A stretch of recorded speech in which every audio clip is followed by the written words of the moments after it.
Ni wazi kuwa jeshi letu la polisi linafanya kazi nzuri mno. Lakini kupitia hii video utaenda ufahamu, ujue makadirio ya mshahara wa polisi mwenye elimu ya degree. Makadirio ya mshahara wa polisi mwenye elimu ya degree. Makadirio ni 800,000 hadi 1,200,000 kwa mwezi. Lakini pia huyu askari polisi kama akipandishwa cheo, mshahara unaweza ukaongezeka zaidi.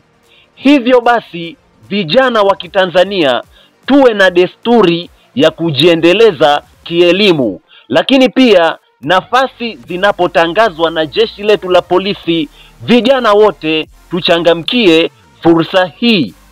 Asante sana kuangalia video zangu. Cha kufanya ni subscribe na kushare video hii.